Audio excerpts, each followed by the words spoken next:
Hello friends, the polytechnic classes के YouTube channel पे आपका स्वागत है। तो हम लोग यूनिट 1 कम्युनिकेशन स्किल इंग्लिश पे बात कर रहे थे और हमने कुछ टॉपिक्स को आगे भी लेके गया था। तो आज उसी टॉपिक को आगे बढ़ाएंगे इस वीडियो लेक्चर में। तो आप लोग जो भी लोग अभी तक द पॉलिटेक्निक क्लासेस में इनरोल नहीं हुए हैं वे जाएं प्ले स्टोर पे द पॉलिटेक्निक क्लासेस एप्लीकेशन को डाउनलोड करें, वहां से अपने कॉन्टेक्ट नंबर से इनरोल हो और परचेज करें। फर्स्ट सेमेस्टर के सारे ब्रांचेज के कोर्स एक्टिव हैं, जाएं अभी ऑफर प्राइस में आप परचेज कर सकते हैं। तो फर्स्ट सेमेस्टर में हमारे साथ एक बार आप जुड़े, कैरी बैक पेपर्स लगने से बचाएं अपने आप को और एक कॉन्सेप्चुअल नोट्स प्लस एक कॉन्सेप्ट के साथ चीजों को पढ़े, जिससे कि आपके सेमेस्टर एग्जाम में इंटरनल के साथ एक्सटर्नल एग्जाम में कोई प्रॉब्लम नहीं आए और आप इजिली अपने डिप्लोमा के जर्नी को खत्म कर सके और आगे जो आप सोच रहे हैं, जो आप प्लानिंग कर रहे हैं, उस पे आप काम कर सके। तो चलिए सबसे पहले हम शुरू करते हैं यूनिट 1 के नेक्स्ट टॉपिक को। उससे पहले हमने जो यूनिट 1 के अंदर चीजें पढ़ी थी हम थोड़ा सा उस पर बात कर लेंगे। उसके बाद हम लोग बात करेंगे आज के इस वीडियो लेक्चर में इफेक्टिव कम्युनिकेशन के अंदर, जो कि आपको यहाँ पे नजर आ रहा होगा। इस पे बात करने से पहले हम थोड़ा सा ओवरव्यू पिछले वीडियो के तरफ लेके चलते हैं आपको, वहां देखते हैं। वहां पे हमने शुरुआत किया था कम्युनिकेशन से, और यहाँ से सवाल जो डिजाइन हो सकते थे उन पे भी हमने बात किया था। सबसे पहले आपको कम्युनिकेशंस में हमने बताया कि कम्युनिकेशन होता क्या है। तो हमने सीखा कि कोई भी आइडिया को, कोई भी इंफॉर्मेशन को, कोई भी मैसेज को, इन चीजों को, कोई भी फीलिंग्स की अगर हम बात करें, इनको अगर हम इन चीजों को शेयर कर रहे हैं सेंडर से लेके रिसीवर तक, और ये शेयर जिस मीडिया से कर रहे हैं, मीडिया बोले तो मीडियम चैनल की हम लोग बात कर चुके हैं। तो हम सेंडर से रिसीवर तक थ्रू चैनल हम आइडिया, इंफॉर्मेशन, मैसेज, फीलिंग्स, कोई भी डेटा, इन चीजों का जो हम शेयरिंग करते हैं सेंडर टू रिसीवर, इस चीज को हम बोलते हैं कम्युनिकेशन। इस चीज को हम क्या बोल रहे थे? कम्युनिकेशन। इसमें हमने बात किया था सेंडर के ऊपर, हमने बात किया चैनल के ऊपर, हमने बात किया रिसीवर के ऊपर। इसके बाद इन चीजों के बाद हमने बात किया था एलिमेंट्स ऑफ कम्युनिकेशन पे। किस पे? एलिमेंट्स ऑफ कम्युनिकेशन, जो कि वीडियो नंबर 2 के अंदर आया था आपका, कि एलिमेंट्स ऑफ कम्युनिकेशंस में आपको क्या क्या देखने को मिलेंगे। वहां से आपने पढ़ा सेंडर के बारे में, वहां से आपने पढ़ा सेंडर के बारे में, वहां से आपने मैसेज के बारे में पढ़ा, वहां से चैनल के बारे में आपने पढ़ा, जो मीडियम की बात कर रहे थे। चैनल के बाद में यहां से हमने रिसीवर के बारे में पढ़ा। तो यहां से हमने इसमें नॉइज का भी बात किया। तो यहां से हमने क्या देखा था कि जो हमारे एलिमेंट्स हैं कम्युनिकेशन के अंदर, जो एलिमेंट्स हैं उन पे हमने बात किया था कम्युनिकेशन के बाद। इसके बाद कम्युनिकेशन, एलिमेंट्स ऑफ कम्युनिकेशन, और इसके बाद हमने यूनिट 1 के तीसरे लेक्चर में क्या देखा था? यूनिट 1 के तीसरे नंबर लेक्चर में देखा था, थर्ड लेक्चर में। वहां पे हमने बात किया था स्टेजेस या प्रोसेस ऑफ कम्युनिकेशन पे। किस पे? स्टेजेस या प्रोसेस ऑफ कम्युनिकेशन पे। अगर हम यहां से देखें तो कोई भी अगर हमारे पास एक मैसेज है जो जिसने सेंडर ने जनरेट किया, किसने जनरेट किया? सेंडर ने एक मैसेज जनरेट किया। क्या किया? जनरेट किया एक मैसेज को। किसने? सेंडर ने। सेंडर ने क्या किया? एक मैसेज जनरेट किया, कुछ भी मैसेज। अब उस मैसेज को हमें रिसीवर तक भेजने हैं। उस मैसेज को हमें कहां तक भेजने हैं? रिसीवर तक। तो हम एक एप्रोप्रिएट चैनल का यूज करते हैं। उस चैनल से पहले हम उस मैसेज को चैनल के अकॉर्डिंग इनकोड करते हैं, उसके बाद रिसीवर तक भेजते हैं। रिसीवर उस चीज को डिकोड करता है, बाद में उसको फीडबैक प्रोवाइड करता है, तब जाके कम्युनिकेशन कंप्लीट होता है। तब क्या होता है? कम्युनिकेशन कंप्लीट होता है। जैसे हमने प्रोसेस ऑफ कम्युनिकेशन में बात किया था कि ये सिर्फ कम्युनिकेशन के अंदर ही इंपॉर्टेंट नहीं है।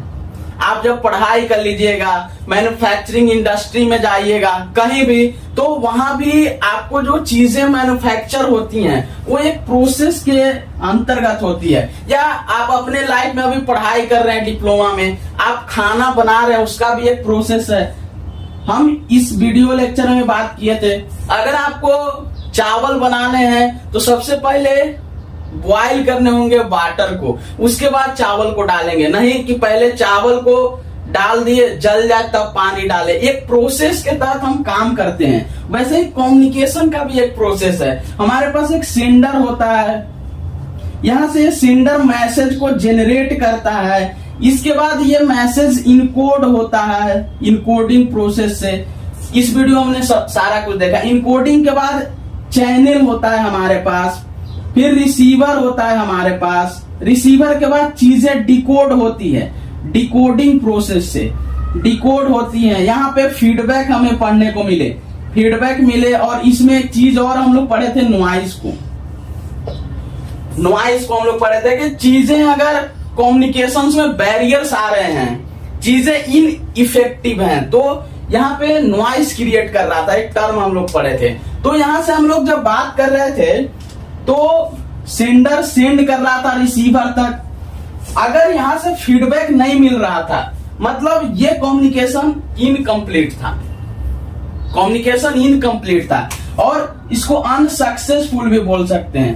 कम्युनिकेशन तब कंप्लीट हो रहा था या सक्सेसफुल हो रहा था जब चीजें रिसीवर तक पहुंचने के बाद फीडबैक देता था कि हमारे पास जो मैसेज है, हमारे पास जो एप्रोप्रिएट चैनल के थ्रू मैसेज आया है वो हम अंडरस्टैंड कर रहे हैं, हम अंडरस्टूड हुए, तो वो चीजें कंप्लीट होती थी। बाद में हमने कम्युनिकेशन तो किया, पर उसमें आपको दो इंपॉर्टेंट चीज पढ़ने हैं, दो इंपॉर्टेंट चीज आपको पढ़ने हैं यहां से। और वो इंपॉर्टेंट चीज क्या है उसके बारे में हम इस वीडियो में बात करेंगे। दो इंपॉर्टेंट चीज, पहला, हम कम्युनिकेशन को इफेक्टिव कैसे बना सकते हैं, इफेक्टिव, और इफेक्टिव बनाने के दौरान हमारे पास जो बैरियर्स आते हैं, कम्युनिकेशन बैरियर्स, ये दो चीजें हमें पढ़नी है इसी वीडियो के अंदर। एक पढ़ना है इफेक्टिव कम्युनिकेशन और एक कम्युनिकेशन बैरियर या बैरियर्स ऑफ कम्युनिकेशन। तो कम्युनिकेशन तो हम करते हैं, जैसे हमने क्या किया कि कोई एक आदमी यहां से कम्युनिकेशन करता है, मतलब कॉल लगाता है किसी को दूसरे आदमी के पास। कोई भी एक, मान लेते हैं यहां से ये कोई पर्सन है, यहां से ये मैसेज को सेंड किया, मतलब यहां बी पर्सन के पास कुछ भी कॉल किया और ये बी पर्सन का रिस्पॉन्स आता नहीं है, मतलब फीडबैक अच्छा आता नहीं है। और इन दोनों के बीच में क्या होता है कि कम्युनिकेशन गैप बनता है, किसी भी चीज से इन्फ्लुएंस आते हैं इन दोनों के बीच में, ठीक है। तो वो कम्युनिकेशन में बैरियर आ रहे हैं, तो इन बैरियर को हटा के हमें कम्युनिकेशन को इफेक्टिव बनाने होते हैं। मतलब हमारे पास जो मैसेज हैं वो हम रिसीवर को एक एप्रोप्रिएट चैनल के थ्रू भेज रहे हैं तो वो उसे समझ पाए, उसका रिस्पॉन्स हमारे पास अच्छे आना चाहिए, जो लॉजिकली चीजें सही होती है। तो इन चीजों के बारे में हम दोनों चीज के बारे में देखेंगे। यहां से हम इफेक्टिव कैसे करेंगे, बैरियर्स हैं उसको रिमूव कैसे करेंगे, उस पर काम कैसे करेंगे। तो आज की इस वीडियो में हम लोग शुरू करते हैं, पहले हम लोग शुरू करते हैं इफेक्टिव कम्युनिकेशन। क्या शुरू करते हैं? Effective communication. तो यहां से जब हम देख रहे हैं तो यहाँ पे सबसे पहले इफेक्टिव कम्युनिकेशन नजर आ रहा है, तो इफेक्टिव कम्युनिकेशन पे बात करेंगे और इसमें इंट्रोडक्शन पे बात करेंगे इफेक्टिव कम्युनिकेशन का। इफेक्टिव कम्युनिकेशन का इंट्रोडक्शन क्या लिखा हुआ है वो आपको नजर आ रहा होगा। इफेक्टिव कम्युनिकेशन का इंट्रोडक्शन बोलता है, effective communication implies that the transmitted content has been received and understood by the receiver in a manner that was intended by the sender। क्या बोला कि इफेक्टिव कम्युनिकेशन बोलता है कि कोई भी हम कंटेंट को अगर ट्रांसमिट कर रहे हैं तो वो रिसीवर को पूरी तरह से समझ में आ रहा है और वो एक रिसीवर तक एक मैनर में हम ट्रांसमिट कर रहे हैं, मतलब by the receiver in a manner. तो इसको हम बोल रहे हैं इफेक्टिव कम्युनिकेशन। उसको हम क्या बोल रहे हैं? Effective communication. नेक्स्ट पार्ट पे हम बात करें, नेक्स्ट पार्ट बोलता है effective communication is a process of exchanging idea. देखिए कम्युनिकेशन भी एक प्रोसेस था और इफेक्टिव हम सिर्फ उसको कैसे बात कर रहे हैं कि वो बन रहा है, तो ये भी एक प्रोसेस ही है, कम्युनिकेशन ही है इफेक्टिव। तो effective communication is a process of exchanging ideas, thoughts, knowledge and information such that purpose of intention is fulfilled in the best possible manner। देखिए अगर हम कोई भी चीज को सेंडर से रिसीवर तक पहुंचा रहे हैं तो हमारा इंटेंशन होना चाहिए कि जो रिसीवर चाहता है वो हम उसको पूरा करें। जो रिसीवर चाहता है उसका जो इंटेंशन है या जो कम्युनिकेशन का पर्पस है तो वो उसको मिले, जो रिसीवर चाह रहा है वो उसको मिले, तो वो क्या होता है? इफेक्टिव कम्युनिकेशन होता है। तो वह क्या होता है? इफेक्टिव कम्युनिकेशन होता है। ये कम्युनिकेशन ही है, पर हमें जैसे हम पढ़ाई कर लिए, आपको कहीं इंटरव्यू देने जाना है तो वो एक मैनर होता है बात करने का, वो एक कम्युनिकेशन का तरीका जो वे है ना कि जिसमें हम रिसीवर जो चाह रहा है, जो चीजें वो आपसे जानना चाह रहा है, उसको हम एक मैनर में प्रोवाइड कर रहे हैं, तो वहां से वो कम्युनिकेशन इफेक्टिव बनता है। मतलब ये एक प्रोसेस है जिसमें हम अपने आइडियाज को, अपने थॉट्स, नॉलेज, इंफॉर्मेशन को एक्सचेंज ही कर रहे हैं, सर दैट द पर्पस या intention is fulfilled is the best possible manner. एक बेस्ट पॉसिबल मैनर में सेंडर का जो इंटेंशन है रिसीवर तक पहुंचाना है, या रिसीवर का जो फीडबैक आपके पास आ रहा है वो फुलफिल होने चाहिए, तो वहां से इफेक्टिव कम्युनिकेशन सही होता है। अगर हम बात करें कि यहां लिखा है नेक्स्ट में communication is said to be effective. हम कम्युनिकेशन को इफेक्टिव कब कहेंगे? जब व्हेन ऑल द पार्टीज, मतलब sender and receiver, all the parties in communication assign similar meanings to the message and listen carefully to what all have been said and make the sender feel and understood। क्या बोलता है कि हम अगर effective communication की बात करें कि कम्युनिकेशन कब इफेक्टिव होगा, कोई भी कम्युनिकेशन इफेक्टिव कब होगा? जब दो पार्टीज, जब ऑल पार्टीज बोले तो सेंडर और रिसीवर की बात कर रहे हैं, कोई भी कम्युनिकेशन में जो assign similar meaning to the message and listen carefully to what all have been said and make the sender feel and understood. इसका मतलब क्या बोलना चाह रहा है कि अगर हम शेयर कर रहे हैं कोई भी चीज, यहां से हम कोई चीज ये शेयर कर रहे हैं, ए में कुछ भी मैसेज है, तो यहाँ पे जो रिसीवर को मिल रहा है ए में जो मैसेज है, जो असाइन किए जा रहे हैं, वो सिमिलर मीनिंग का हो, जो कि मैसेज सेंड हुआ है वो रिसीवर तक रिसीव हो और उसका मतलब भी उसको समझ में आए, तब वो कम्युनिकेशन क्या होता है? इफेक्टिव होता है। तब वो क्या कम्युनिकेशन होता है? इफेक्टिव होता है। मतलब रिस्पॉन्स अच्छा है, उनको चीजें समझ में आए, तो वो इफेक्टिव कम्युनिकेशन होता है। अगर हम लोग बात करें जैसे कि इफेक्टिव कम्युनिकेशन हो रहा है तो चीजें कौन सी इंपॉर्टेंट है, जैसे यहाँ एक चीज लिखा हुआ है कि effective communication is defined as communication between two और more person in which the intend message is. देखिए इफेक्टिव कम्युनिकेशन की अगर हम बात करें दो पर्सन के बीच में, इफेक्टिव कम्युनिकेशन की अगर हम बात करें दो पर्सन के बीच में, तो वो पूरा कैसे होते हैं? जैसे आपके पास एक सेंडर है, आपके पास मैसेज है, एप्रोप्रिएट चैनल है, और आप चीजों को इनकोड कर पा रहे हैं कि नहीं, और उसके बाद वहां जो रिसीवर रिसीव कर रहा है चीजें, तो वहां से वो डिकोड करके आपको फीडबैक प्रोवाइड कर पा रहा है कि नहीं। तो इन सारी चीजें ही इफेक्टिव कम्युनिकेशन को बताता है। जैसे ये इफेक्टिव कम्युनिकेशन अगर किसी दो पर्सन के बीच में हो रहे हैं और कुछ भी मैसेज हैं, तो वो डिपेंड करेगा कि ये चीजें फॉलो हो रही है कि नहीं। अगर ये चीजें फॉलो नहीं हो रही है तो वो कम्युनिकेशन इफेक्टिव नहीं बन सकता है। अगर हो रहा है तो वो चीजें इफेक्टिव कम्युनिकेशन के अंदर आते हैं। और आपको जो इफेक्टिव कम्युनिकेशन के अंदर जो चीजें हैं वो आपको क्लियर समझ में आएंगी। जैसे कि यहाँ पे लिखा है कि प्रॉपरली इनकोडेड, मतलब कि अगर हम दो और दो से ज्यादा पर्सन के बीच में कोई भी कम्युनिकेशन हो रहा है, मैसेज को सेंड किया जा रहा है, तो वो प्रॉपरली इनकोडेड होना चाहिए।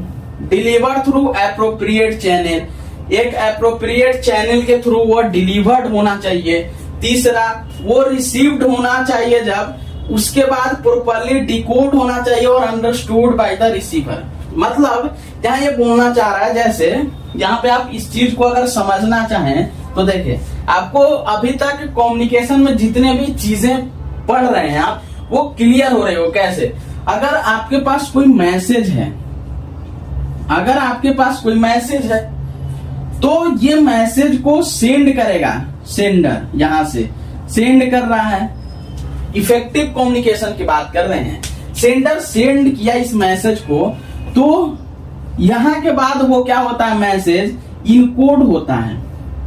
इनकोड होता है ये मैसेज इनकोड होगा। उसके बाद ये इनकोडिंग प्रोसेस के बाद जो मैसेज इनकोड हुआ है वो एक चैनल के थ्रू रिसीवर तक पहुंचता है। कहां? रिसीवर तक पहुंचता है। और ये रिसीवर के बाद ये मैसेज डिकोड होता है। ये मैसेज क्या होता है? डिकोड होता है, डिकोडिंग प्रोसेस से। इसके बाद यहां से फीडबैक प्रोवाइड किया जाता है। किसको? सेंडर को, कि हाँ जो आपका इंटेंशन था हमारे पास बातें कहने की, जो आप भेजना चाह रहे थे, वो हमें रिसीव्ड हुआ है। वो हमें क्या हुआ है? रिसीव्ड हुआ है। तब ये कम्युनिकेशन कंप्लीट होता है। तब ये कम्युनिकेशन कंप्लीट होता है। अदरवाइज ये इनकम्प्लीट होता है, अनसक्सेसफुल होगा, अनसक्सेसफुल हो जाएगा। मतलब कि अगर हमें इफेक्टिव कम्युनिकेशन करने हैं तो इन सारे स्टेजेस पे बात करने होंगे। मतलब प्रोसेस ऑफ कम्युनिकेशन को इम्प्रूव करना होगा, जिनसे कि हमारे मैसेज का जो हम बोलना चाह रहे हैं, जो भेजना चाह रहे हैं सेंडर से रिसीवर तक, वो चीजें आपको समझ में आए, क्लियरेंस हो और आपको फीडबैक अच्छा मिले। नेक्स्ट, इसके बाद हम लोग गोल्स ऑफ इफेक्टिव कम्युनिकेशन पे बात करेंगे। किस पे? Goals of effective communication. इसको बताने से पहले हम लोग थोड़ा सा एक छोटा सा कहानी पे बात करते हैं। लेकिन उस कहानी से पहले ये जो ब्लू कलर के पार्ट लिखे हैं उनको एक बार समझ लेते हैं। उसके बाद हम एक कहानी पे बात करेंगे। उसके बाद ये दो चीजें आपको क्लियर हो जाएंगे और उससे आपको पता चलेगा कि इफेक्टिव कम्युनिकेशन कौन सा था और इन इफेक्टिव कम्युनिकेशन कौन सा था। आप खुद जवाब देंगे, वहां से आपको चीजें पूरी क्लियर होंगी। तो सबसे पहले यहाँ पे गोल्स ऑफ इफेक्टिव कम्युनिकेशन के अंदर बात करें तो यहाँ लिखा हुआ है इस्टेब्लिशिंग ट्रस्ट।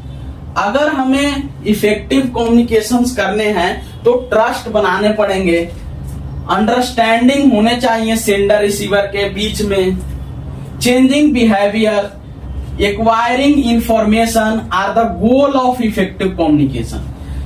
मतलब हमें ट्रस्ट स्टेबल करने पड़ेंगे, अंडरस्टैंडिंग होने चाहिए, बिहेवियर समझ में होने चाहिए, इंफॉर्मेशन एक्वायर होने चाहिए। ये सारे कुछ हमारे क्या है? गोल्स है इफेक्टिव ऑफ कम्युनिकेशन के। क्या है? ये सारे कुछ हमारे इफेक्टिव ऑफ कम्युनिकेशन के गोल हैं, जिसपे हम अभी यहाँ पे इफेक्टिव कम्युनिकेशन पे बात कर रहे थे। ये चीजें अगर सेंडर और रिसीवर के बीच में होंगी तो वो इफेक्टिव कम्युनिकेशन होगा, कम्युनिकेशन से बैरियर्स नहीं आएंगे, गैप नहीं बनेंगे उनके बीच में, तो यहाँ से कम्युनिकेशन गैप नहीं आएंगे, कम्युनिकेशन सक्सेसफुल होंगे। तो ये गोल्स ऑफ इफेक्टिव कम्युनिकेशन है। यहाँ से हम लोग इन दो चीजों को पढ़ने से पहले हम एक छोटा सा कहानी पे बात करते हैं, जिससे आपको समझ में आएगा कि कौन सा कम्युनिकेशन इफेक्टिव है और इन इफेक्टिव है, वो आप खुद बता सकते हैं। तो हम लोग एक छोटा सा कहानी पे बात करते हैं और बहुत मजा आने वाला है उस कहानी में। कैसे? यहाँ सीखते हैं, यहाँ देख रहे हैं, सीखना नहीं देखना है, कहानी को देख के समझना है और सुनना भी है। क्या हुआ कि एक बहुत बड़ा सा प्रांत था। क्या था? एक बहुत बड़ा सा प्रांत था। प्रांत बोले तो एक वहां पे जैसे स्टेट की बात कर रहे हैं, तो वहां पे क्या होता था कि एक राजा रहता था। क्या? एक राजा रहता था, एक राजा रहता था। वो क्या था? राजा, ये जो राजा था ना, यहां से ये जो राजा था, वो क्या था? एक रात सोया था। वो क्या था? सोया हुआ था। अब ये राजा यहाँ सोया था, तो इसको एक सपना आता है। क्या? ड्रीम। इसको एक सपना ये आता है कि इसके जो सारे तीत हैं, सारे जो इसके तीत हैं, दांत जिसको बोल रहे हैं, वो एक एक करके टूट रहे हैं। क्या हो रहे हैं? एक एक करके टूट रहे हैं इस राजा के दांत। ये जब सुबह उठता है, मॉर्निंग में जैसे ही उठता है, ये बड़ा टेंशन में होता है। ये बहुत टेंशन में होता है। अरे ये सपना, इसका मतलब क्या हुआ? इसका माइंड डिस्टर्ब रहता है, डिस्टर्ब हो जाता है उस दिन। तो चूंकि राजमहल में है, राजा है उस प्रांत का, तो वो पुजारी को बुला के लाता है। बुला पुजारी को। किसको? यहां से एक पुजारी को बुला के लाया और ये पूछता है कि हमने रात में एक सपना देखा जिसमें हमारे सारे दांत एक एक करके टूट रहे थे, इसका मतलब क्या है? तो ये पुजारी यहाँ पे हैं, ये पुजारी यहाँ पे हैं और ये बताते हैं इसको। पुजारी से ये पूछता है कि इसका मतलब क्या है? क्या? इसका मतलब क्या है? इस सपना देखने का मतलब क्या है? तो वो पुजारी बोलता है कि इस सपने का मतलब ये है कि आपके सारे जो रिलेशंस के लोग हैं, सारे रिलेशन में जो लोग हैं, रिलेशन में जो लोग हैं वो एक एक करके मरने वाले हैं। इस सपना का मतलब पुजारी बताता है कि रिलेशन में जितने भी लोग हैं आपके, वे एक एक करके मरने वाले हैं। ये बड़ा गुस्सा में आ जाता है। तो ऐसा ये बहुत गुस्सा में आता है। राजा बोलता है इसे जल्द से जल्द हमारे राजमहल से बाहर कर दो। राजमहल तो छोड़ो, वो अपने पूरे प्रांत से इसे बाहर कर दिया। अब फिर भी इसका टेंशन खत्म नहीं हुआ है इस राजा का। ये राजा फिर टेंशन में ही है कि ये क्या बोल रहा था, पर यहां से ये इसको बाहर भगा दिया। राजमहल में बहुत से सलाहकार होते हैं, तो क्या हुआ, ये राजा एक सलाहकार को बुलाता है, सलाहकार एडवाइजर को, जिसपे वो ज्यादा भरोसा करता था। वो जब उसके महल में आता है तो ये उसको सारी चीजें बताता है। ये सलाहकार उसके यहाँ पास में आया, तो ये सलाहकार आया तो राजा ने सारी कहानी बताई जो पुजारी को बताया था। तो सलाहकार ने जवाब दिया। सलाहकार ये बोलता है कि महाराज, इस सपने का मतलब ये है कि आपकी उम्र काफी लंबी होने वाली है और आप अपने रिलेशंस के सारे लोगों को जीवन से, जीने से लेके मरने तक देखेंगे। समझिएगा चीजें, लॉजिकली चीजें समझिएगा। इस सलाहकार ने, एडवाइजर ने राजा को बोला, इन सारी चीजों को बताने के बाद जो पुजारी को बताया था वो सलाहकार को बताता है, तब इस सलाहकार का जवाब आता है, इस सपने देखने का मतलब ये है कि आपकी उम्र काफी लंबी है और आप अपने रिलेशन के लोगों को जीने से मरने तक देखेंगे। राजा बहुत खुश होता है, एकदम हंसने लगता है, राजा बहुत खुश होता है। अच्छा, इस सपने का मतलब ये था। उसको बहुत सारे रिवार्ड्स दिलवाते हैं, उसको बहुत सारा रिवार्ड्स मिलता है, इसको बहुत सारा पुरस्कृत करता है। पर अब एक चीज समझिए, लॉजिकली चीजें क्या थी यहाँ। पुजारी ने जो बोला वो कम्युनिकेशन कौन सा था? वो कम्युनिकेशन इनइफेक्टिव था, वो कम्युनिकेशन इनइफेक्टिव था। वो चीजें उसको समझ में नहीं आई।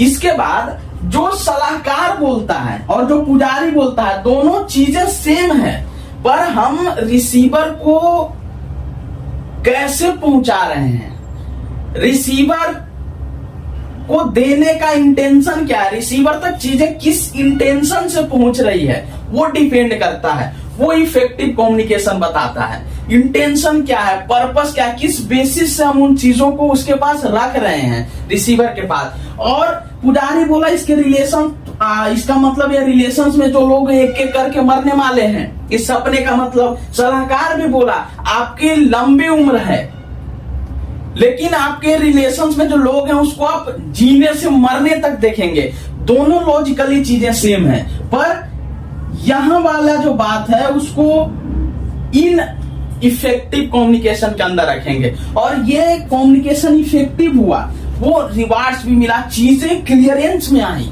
वो उसको समझ में आया वो चीज। तो यहां से हम देखें तो हम इफेक्टिव कम्युनिकेशन और इनइफेक्टिव कम्युनिकेशन को समझ सकते हैं। और इनइफेक्टिव अगर चीजें आएंगी सेंडर और रिसीवर के बाद में, तो इन्फ्लुएंस भी हो सकता है, इन्फ्लुएंस हो सकते हैं, लड़ाई झगड़े हो सकते हैं, जैसे पुजारी को बाहर कर दिया स्टेट से। और अगर इफेक्टिव कम्युनिकेशन हुए सेंडर और रिसीवर के बीच में, तो रिवार्ड्स मिले, उसको पुरस्कृत किया गया, एडवाइजर को, सलाहकार को। अब नेक्स्ट पॉइंट पे बात करते हैं। Anything that interferes with communication and makes it ineffective can be referred to as noise. अगर कम्युनिकेशन इनइफेक्टिव होता है किसी भी वजह से, तो हम उसे एक टर्म बोलते हैं नॉइज, जो कि हम पढ़े हैं। जैसे नॉइज में कुछ भी चीज हो सकता है, मैसेज समझ नहीं आ रहा है, चैनल में प्रॉब्लम्स है, इनकोडिंग में फॉल्ट आया, डिकोडिंग में फॉल्ट है, जो कि हम लोग पहले पढ़े थे। जैसे हमारा नॉइज की हम लोग बात कर रहे हैं, तो यहां से अगर हमारे इनकोडर में कुछ फॉल्ट आया है, ठीक है, यहां से डिकोडर में कुछ फॉल्ट आ सकता है, डिकोडर में फॉल्ट आ सकता है, ठीक है, टेलीफोन में कुछ इश्यूज आ सकते हैं, टेलीफोन में कुछ इश्यूज आ सकते हैं। इन सब चीजों की वजह से नॉइज क्रिएट होते हैं। मतलब कुछ भी कम्युनिकेशन के अंदर अगर इंटरफेरेंस हो रहे हैं, तो वो चीजें इन इफेक्टिव हो रहे हैं, वो चीजें इन इफेक्टिव होते हैं, तो वो रेफर करता है, उसको हम नॉइज बोल सकते हैं, उसको हम क्या कहते हैं, नॉइज कहते हैं। नेक्स्ट बोला ineffective communication can influence our interpretations of message and affect our relations with other। हम क्या बोल रहे हैं कि अगर इनइफेक्टिव कम्युनिकेशन होगा, इनइफेक्टिव कम्युनिकेशन, तो वो हमारे इंटरप्रिटेशंस के अंदर इन्फ्लुएंस कर सकता है, और वो मैसेज हमारे क्या कर सकते हैं, रिलेशंस को अफेक्ट कर सकते हैं किसी दूसरे के साथ। जैसे कि हम लोग यहां देखे थे, मतलब अगर हम कम्युनिकेशन इफेक्टिव नहीं करते हैं, तो वो इन्फ्लुएंस आते हैं, चीजें होती हैं, और हमारे रिलेशंस को भी खराब कर सकता है, जिससे लड़ाई झगड़े कुछ भी, जैसे पुजारी को बाहर कर दिया, उसको रिवार्ड्स दिलवाया, तो ये चीजें यहां से होती हैं। तो हमने क्या देखा यहाँ से, गोल्स ऑफ कम्युनिकेशन पे भी बात किया हमने। यहाँ से इफेक्टिव कम्युनिकेशन पे आज पूरी वीडियोस में बात की है। तो इफेक्टिव कम्युनिकेशन पे बात किया, इसके इंट्रोडक्शंस देखे, कुछ हमने इंट्रोडक्शंस के अंदर पॉइंट्स पे बात किए। जैसे यहाँ से हम लोग अगर दो से अधिक पर्सन्स के बीच में कम्युनिकेशन कर रहे हैं, तो क्या जरूरी है, इनकोडेड होने चाहिए, प्रॉपर चैनल होना चाहिए, रिसीवर अंडरस्टूड होने चाहिए। बाद में हमने गोल्स पे बात की इफेक्टिव कम्युनिकेशन के, कि ट्रस्ट होने चाहिए, अंडरस्टैंडिंग होनी चाहिए, उसके बाद अगर कोई भी यहाँ से इन इफेक्टिव चीजें हो रही हैं, कुछ भी इंटरफेरेंस आ रहा है, उससे इन इफेक्टिव हो रहा है, तो उसको हम नॉइज रेफर करते हैं। उसके बाद हम कम्युनिकेशन के दौरान अगर कम्युनिकेशन इन इफेक्टिव होता है तो वो हमारे रिलेशंस को भी खराब करते हैं अदर्स के साथ। तो आज की इस वीडियो लेक्चर में हमने इफेक्टिव कम्युनिकेशन पे बात की है। नेक्स्ट वीडियो लेक्चर में हम लोग बात करेंगे 7C पे। हम लोग नेक्स्ट वीडियो में 7C इफेक्टिव कम्युनिकेशन पे बात करेंगे। तो यहाँ से 7C पे बात करेंगे, वो क्या है, वो कैसे वर्क कर रहे हैं इफेक्टिव कम्युनिकेशंस के अंदर, उस पे बात करेंगे। और उसके नेक्स्ट वीडियो में हम लोग बैरियर ऑफ कम्युनिकेशन पे बात करेंगे, बैरियर्स कम्युनिकेशंस बैरियर पे बात करेंगे। इसके बाद हमारा यूनिट 1 खत्म होगा, लेकिन खत्म होने से पहले भी एक वीडियो आएगा, वो वीडियो आएगा क्वेश्चंस का। डिजाइन्स क्वेश्चंस यूनिट 1 से कौन से हैं इंपॉर्टेंट, जो एक्सटर्नल इंटरनल के लिए, उस पर हम लोग बात करेंगे। तो लास्ट में फिर से इस वीडियो लेक्चर को शेयर कर दें, अपने दोस्तों को जरूर एक बार बताएं कि क्लासेस शुरू हो चुकी हैं। 1-2 वीडियो के अंदर समझिए यूनिट 1 खत्म भी होने वाला है, क्वेश्चंस भी आपको मिलेंगे, आपको नोट्स यूनिट के नीचे प्रोवाइड किए जा रहे हैं। तो ये चीजें आपको एक बार अपने दोस्तों को जरूर बता दें कि वो भी बाद में पछताए नहीं, और उसके रिजल्ट्स जब खराब हो जाएं तब समझ में उसको आए कि अरे नहीं ज्वाइन करना चाहिए था। आप उसको उससे पहले बता दें, रिजल्ट्स खराब होने से पहले, बैक कैरी लगने से पहले बता दें कि the polytechnic classes first semester all branch की कोर्सेज इस बार से लॉन्च नहीं शुरू कर चुकी है और स्टूडेंट पढ़ रहे हैं और उनके अच्छे मार्क्स आएंगे, ये द पॉलिटेक्निक क्लासेस का वादा है। तो आप इस वीडियो लेक्चर को जरूर शेयर करें, दोस्तों को जरूर बताएं। तो आज के लिए इस वीडियो लेक्चर में इतना ही, मिलते हैं नेक्स्ट वीडियो में नेक्स्ट टॉपिक के साथ। तब तक के लिए बने रहे आप द पॉलिटेक्निक के क्लासेस के साथ। धन्यवाद।